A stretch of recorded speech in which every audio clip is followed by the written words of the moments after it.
Mohanavani Telugu podcast సమర్పించు ఉపాధ్యాయుల వచన భగవద్గీత ప్రతి గురువారం మరియు శనివారం సాయంత్రం 7 గంటలకు మీ మోహనవాణి తెలుగు పాడ్కాస్ట్ ఛానల్లో వినండి, వినిపించండి, వింటూనే ఉండండి.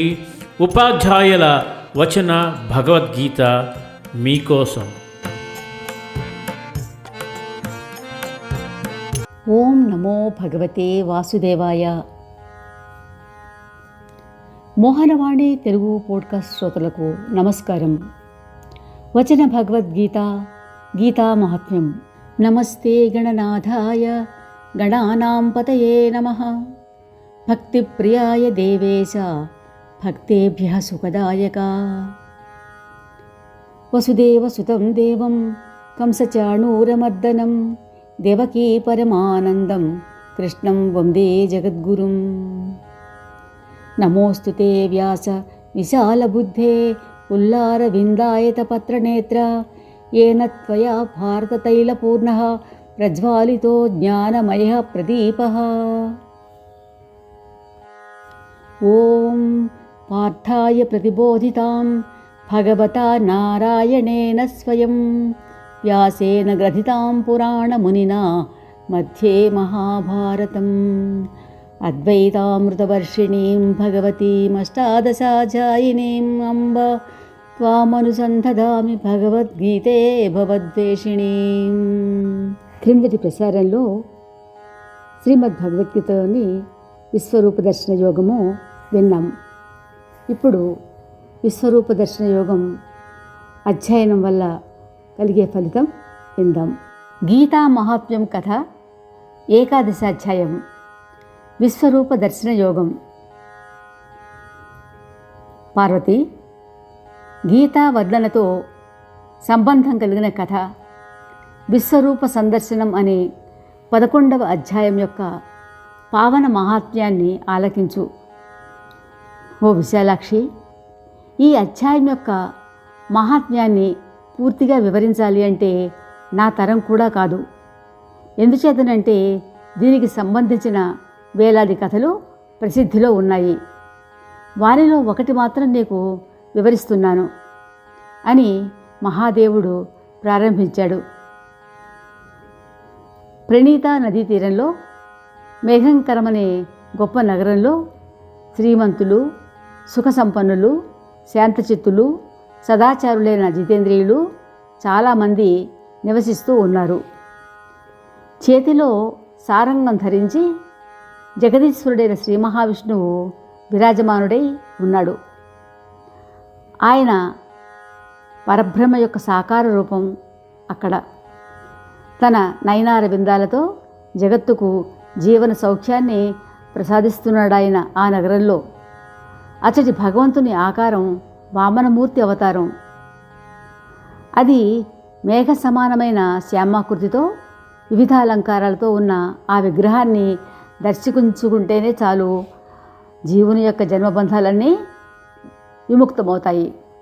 ఆ నగరంలో ప్రసిద్ధి చెందినది మేఖలా తీర్థం. ఆ మేఖలా తీర్థంలో స్నానమాడిన మానవులు శాశ్వతంగా వైకుంఠధామాన్ని చేరుకుంటారు. అక్కడే జగత్కరుణ కటాక్షామూర్తి అయిన శ్రీ నరసింహస్వామి యొక్క దర్శనం కూడా చేసుకొని మానవులు సప్తజన్మల పాపాల నుండి విముక్తి పొందుతారు. ఆ మేఖలా తీర్థంలో గణేష దర్శనం చేసుకున్న భక్తులు దుస్తరమైన విఘ్నాలను కూడా దాటగలరు. అటువంటి నగరంలో సునందనుడు అనే బ్రాహ్మణ ఉత్తముడు ఉండేవాడు. ఆ బ్రాహ్మణోత్తముడు సదాచారపరాయణుడు, జితేంద్రియుడు, మమతాహంకార రహితుడు, వాసుదేవ శరణాగతుడు. ఆయన శ్రీ మహావిష్ణువు సమక్షంలో ప్రతిరోజు భగవద్గీత 11వ అధ్యాయం విశ్వరూప దర్శన యోగాన్ని భక్తి శ్రద్ధలతో నిష్టగా పఠించేవాడు. అందువల్ల ఆయన బ్రహ్మజ్ఞాని కాగలిగాడు. పరమానంద సందోహ పరిపూర్ణమై ఉత్తమ జ్ఞానమయమైన సమాధి ద్వారా ఆయన తన ఇంద్రియాలను అంతర్ముఖం చేసుకొనడం, వశపరుచుకోవడం చేత నిశ్చల స్థితిని పొందగలిగాడు. ఆయన ఎల్లప్పుడూ జీవన్ముక్తుడైన యోగి వలె ఉండేవాడు. ఒకసారి బృహస్పతి సింహరాశిలో ప్రవేశించిన సమయంలో మహాయోగి అయిన సునందుడు గోదావరి నదీ తీరానికి యాత్రలకు బయలుదేరాడు. ఆయన విరజ, తార, కపిల, అష్ట కపిల ద్వారా, నృసింహవన, అంబికాపురి, కరస్థానపురాది తీర్థాలలో స్నానాలు చేస్తూ దైవదర్శనం చేసుకుంటూ వివాహ మండపం అనే నగరానికి చేరుకున్నాడు. అక్కడ ఆయన ప్రతి ఇంటికి వెళ్ళి తాను ఉండడానికి చోటు అడిగాడు. వీలు కాదన్నారు. ఆ గ్రామంలో మొత్తం అందరి గృహాలకు వెళ్ళి అడిగినా ఎవ్వరూ చోటు ఇవ్వలేదు. చివరకు ఆ గ్రామాధికారి ఆయనకు ఒక ధర్మసత్రం చూపించాడు. అతడు అక్కడ ఉన్నటువంటి బాటసారులందరితో పాటుగా ఆ రాత్రి సత్రంలోనే నిద్రపోయాడు. కానీ తెల్లవారు చూస్తే ఆయన ఒక్కడు సత్రము బయట పడుకుని ఉన్నాడు. ఆయనకేమీ అర్థం కాలేదు. లోపలికి వెళ్ళి చూశాడు. అక్కడ ఒక్కరూ లేరు. ఆయన వారిని వెతుకుతూ నగరంలో తిరుగుతూ ఉండగా గ్రామాధికారి కనిపించాడు. ఆ గ్రామాధికారిని చూసిన వెంటనే, అయ్యా, మీరు దీర్ఘాయుష్మంతులు, మీలో ఏదో లోకోత్తరమైన దివ్యశక్తి ఉన్నది. మీ తోటివారంతా ఏమయ్యారు? మీరు ముందుగా సత్రము లోపలే పడుకున్నారు కదా, మరి తెల్లవారేసరికి బయటికి ఎలా వచ్చారు? మహాత్మా, మీలో ఏ మంత్రశక్తి ఉన్నది? ఏ విద్యను ఆశ్రయించి మీరు దేవతల అనుగ్రహాన్ని పొందగలిగారు? ఈ అలౌకిక శక్తిని ఎలా సంపాదించారు? పుణ్యాత్మ, దయచేసి మీరు గ్రామం విడిచి వెళ్ళకండి.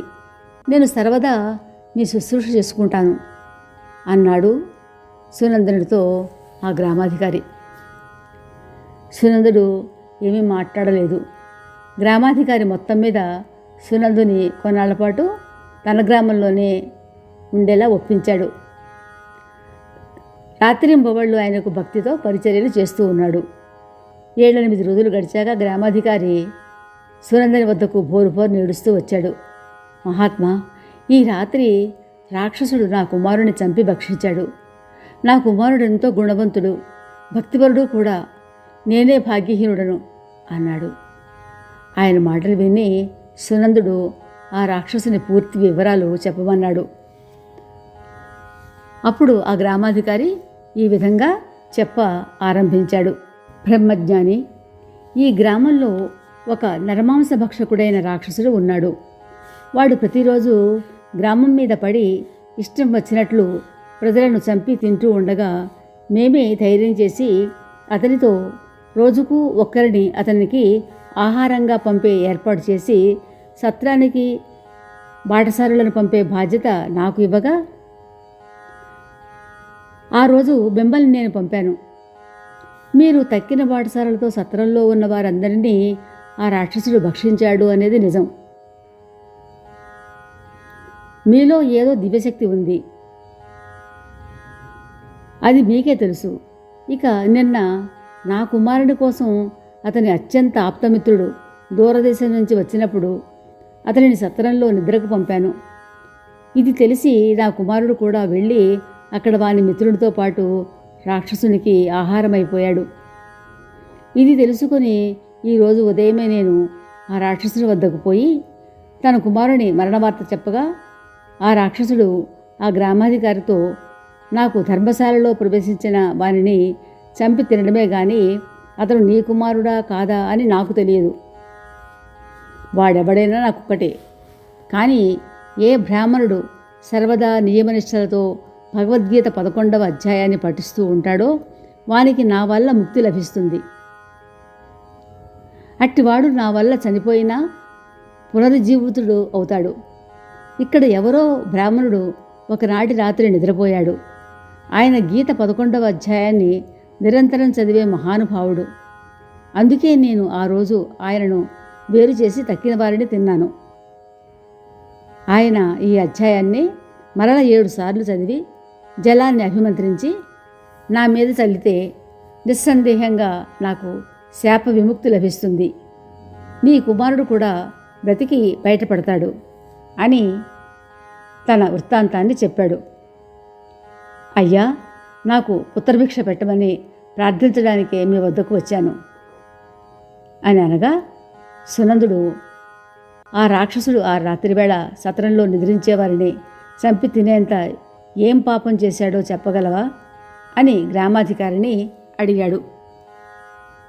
విప్రోత్తమ, ఒకప్పుడు ఈ గ్రామంలో వ్యవసాయం చేసుకునే బ్రాహ్మణుడు కోతకు వచ్చిన తన పంటను రక్షించుకునే ప్రయత్నంలో ఉండగా ఒక బాటసారిని ఒక రాంబందు పొడిచి తినేస్తున్న ఆ రైతు ఆ బాటసారిని రక్షించే ప్రయత్నం చేయకపోవటం ఒక మహాతపస్సు చూసి చాలా కోపంతో నీవు రాక్షసుడివై పుట్టుగాక అని శపించాడు. అప్పుడు ఆ తపస్వి అతనితో ప్రాణాపాయ స్థితిలో ఉన్న ఏ ప్రాణికైనా తన శక్తి మేరకు తప్పించే ప్రయత్నం చేయాలి. అదే గోవులకు బ్రాహ్మణులకు సహాయం చేస్తే పుణ్యఫలం రెట్టింపు అవుతుంది. అలా చేసే ప్రయత్నంలో రాజులు మొదలైన వారి చేతిలో మరణిస్తే శ్రీ మహావిష్ణువు యొక్క సన్నిధి అవశ్యం చేకూరుతుందని కూడా చెప్పాడు. అప్పుడు ఆ రైతు, మహాత్మా, నేను నా పంటను రక్షించుకునే పని మీదే నా దృష్టిని కేంద్రీకరించాను. కానీ దగ్గరలోనే జరుగుతున్న ఈ సంఘటనను పట్టించుకోలేకపోయాను. దీనుడనైనా నన్ను అనుగ్రహించండి అని వేడుకోగా ఆ మహాతపస్వి, ఏ పుణ్యాత్ముడు ప్రతిరోజు భగవద్గీత 11వ అధ్యాయాన్ని జపిస్తూ ఉంటాడో అతడు అభిమంత్రించిన జలం నీ పైన చల్లితే అప్పుడు నీకు శాప విమోచనం జరుగుతుందని ఆయన శాపవసానం అనుగ్రహించి వెళ్ళిపోయాడు. అప్పటి నుంచి ఆ రైతు రాక్షసుడయ్యాడు.